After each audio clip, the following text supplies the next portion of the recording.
임진왜란의 기간은 정유재란을 합쳐서 6년 8개월입니다. 그런데 싸움을 한 기간은 1년 6개월입니다. 나머지는 협상 기간입니다. 세계전쟁 역사에서 전례가 없는 이상한 전쟁입니다. 왜 그랬을까요? 그것은 임진왜란 3개월부터 일본군이 진퇴양난에 빠졌기 때문입니다.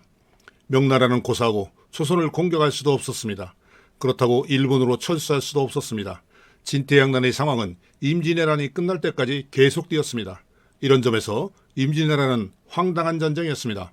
일본군이 진퇴양난에 빠진 것은 5가지 이유 때문입니다. 지금부터 이야기 탐정이 5가지 이유를 알아보겠습니다. 그 당시 조선은 큰 전쟁 없이 200년간 평화롭게 살았습니다. 조선은 일본의 침략을 믿고 싶지 않았습니다. 전쟁 준비를 소홀히 했습니다. 일본은 100년 이상 전쟁만 하고 살았습니다. 전쟁터에서 살아온 일본군은 당시 아시아 최강이었습니다. 신무기 조총까지 갖고 있었습니다. 16만 명의 대군이 조선에 쳐들어왔습니다. 1592년 음력 4월 13일 일본군이 부산에 상륙했습니다. 5월 2일 텅 빈 한양에 일본군이 들어왔습니다. 일본군은 만세를 불렀습니다. 이제 전쟁은 끝났다고 생각했습니다. 그런데 여기서부터 진퇴양난의 씨앗이 뿌려졌습니다. 일본군이 진퇴양난에 빠진 첫 번째 이유는 선조가 도피했기 때문입니다. 일본군은 한양에서 선조가 항복하거나 선조를 사로잡으면 전쟁이 끝날 것이라 생각했습니다. 그런데 일본군이 생각도 못한 일이 벌어진 겁니다. 일본은 손바닥만한 수많은 나라로 갈라져 싸웠습니다. 전쟁에서 불리한 영주는 도망가봐야 다른 나라였습니다. 작전상 도망이 불가능했습니다. 그래서 끝까지 싸우다 죽거나 항복했습니다. 영주가 죽으면 그 영주의 부하와 백성은 승리한 놈의 부하와 백성이 됩니다. 항복한 영주는 승리한 놈의 신하가 됩니다. 이것이 일본 땅의 전쟁 규칙이었습니다. 통일국가인 조선은 일본군이 불 때 엄청 큰 나라였습니다. 역사적으로 조선 땅에 살았던 왕들은 불리한 싸움을 끝까지 하지 않고 작전상 도피를 했습니다. 침략군들은 왕을 잡으려다 지쳤습니다. 이때 왕들은 재기하여 침략군을 쫓아냈습니다. 이것이 조선 땅의 전쟁 규칙이었습니다. 도요토미의 계획은 조선왕을 잡아 부하로 삼는 것이었습니다. 그래서 조선에서 식량과 전쟁 물자를 공급받고 조선군을 선봉에 세워 명나라를 침략하려고 했습니다. 그런데 조선왕이 도피했습니다. 계획이 처음부터 빗나갔습니다. 그러나 당장은 한양을 점령했다는 기쁨이 더 컸습니다. 일본에 있는 도요토미에게 기쁜 소식을 전하고 다음 지시를 기다렸습니다. 과대망상증 환자 도요토미는 광분했습니다. 도요토미의 지시가 왔습니다. 첫째, 조선왕을 잡아라. 둘째, 점령한 한양 일대를 통치하라. 일본군은 주력 부대를 둘로 나누어 평안도와 함경도로 추격했습니다. 6월 14일 일본군이 평양성을 점령했습니다. 그런데 선조가 며칠 전 평양을 떠났습니다. 평양을 점령한 고니시 유키나가는 미치고 팔짝 뛰었습니다. 조선에 침략한 일본군은 분산되었습니다. 평양에 들어온 일본군은 18,000명뿐이었습니다. 조선왕을 잡으려면 더 많은 군사가 필요했습니다. 고니시는 선조에게 편지를 보냈습니다. 일본 수군 10여만 명이 서해로 올 겁니다. 대왕의 행차는 이제 어디로 가시겠습니까? 고니시는 선조에게 항복을 권유하면서 일본 본토에서 올 지원군을 기다리고 있었습니다. 두 번째 이유는 조선 수군 이순신 때문입니다. 일본군은 임진왜란 초반에 조선의 막강한 경상 자수영과 우수영을 전멸시켰습니다. 그래서 일본군은 조선 수군이 안중에도 없었습니다.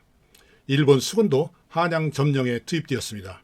6월 6일 용인 전투에서 조선군 6만 명을 격퇴시킨 1,600명이 일본 수군이었습니다.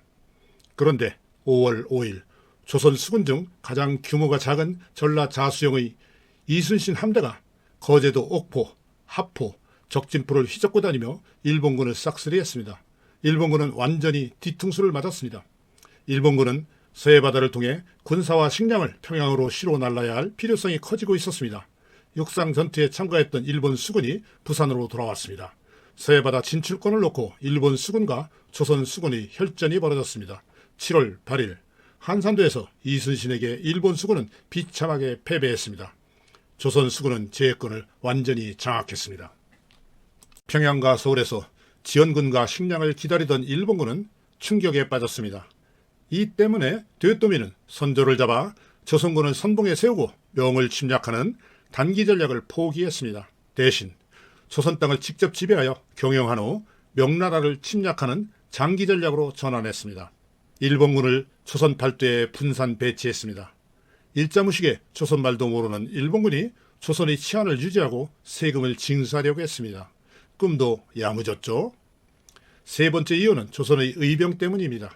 일본에선 영주가 전쟁에 지면 그의 부하와 백성은 자동으로 승리한 놈에게 복종했습니다. 그래서 의병을 상상도 못했습니다. 4월 23일 경상도 의령에서 선비 곽재호가 의병을 일으켰습니다. 그 조선 수군이 승리 소식이 전해지면서 경상도, 전라도, 충청도를 시작으로 전국 각지에서 의병이 벌떼처럼 일어났습니다. 의병은 처음엔 자기 지역을 약탈하는 일본군을 공격했습니다. 전투 경험이 쌓이자 일본군의 연락병과 보급병을 공격했습니다. 전라도와 충청도를 점령하러 간 일본군은 의병과 관군이 합동 공격을 받았습니다.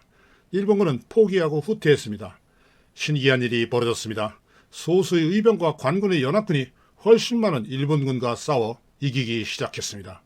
임진왜란 3개월 만에 전세가 역전되기 시작했습니다. 지금까지 말한 세 가지 이유가 결합하여 상승 효과를 내면서 일본군은 진퇴양난에 빠져들어갔습니다. 기세등등하던 일본군이 육지에선 조선군을, 바다에선 조선 수군을 피해 다니는 신세가 되었습니다. 일본군은 보급이 끊기고 부대 간에 고립되기 시작했습니다. 식량이 부족해지기 시작했습니다. 임진왜란 6개월 차 겨울이 왔습니다. 무시무시한 동장군이 인정사정 없이 일본군을 공격했습니다. 일본군은 굶어 죽고 얼어 죽어갔습니다. 네 번째 이유는 명나라 군대의 출현입니다. 1593년 1월 명나라 군대와 조선군의 연합부대가 평양성을 공격했습니다. 일본군은 대패했습니다. 평양과 평안도, 함경도에 있던 일본군은 정신없이 한양으로 도망갔습니다. 칼날 같은 찬바람에 눈길을 헤치며 죽음의 길을 걸었습니다. 일본군 5만여 명이 가까스로 한양에 모였습니다. 권율의 조선군 3,000명이 행주산성에 있었습니다. 일본군에겐 눈의 가시였습니다. 일본군 3만 명이 행주산성을 공격했으나 실패했습니다. 이제 일본군은 완전히 전의를 상실했습니다. 일본군은 초기 16만 명, 추가 지원군 4만 명이 조선에 왔습니다. 그런데 12개월 만에 40%가 죽었습니다. 한양에 5만여 명, 한양 이남에 6만여 명이 남았습니다.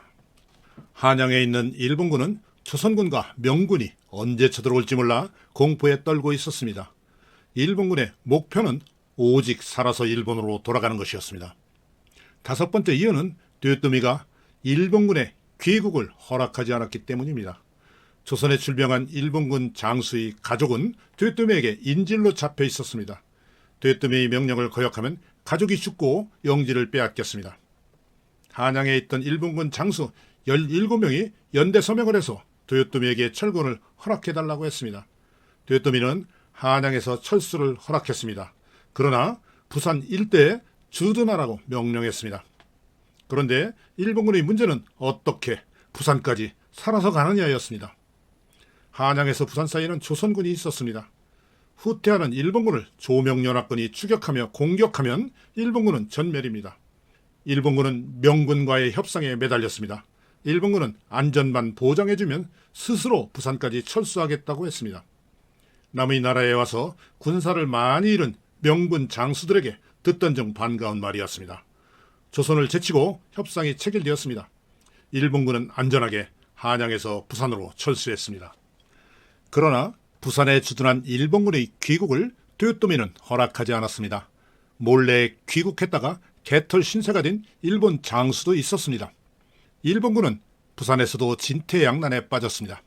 조명연합군은 힘으로 그들을 쫓아낼 수도 없었습니다. 일본군과 명군 사이에 막후 강화 협상이 계속되었습니다.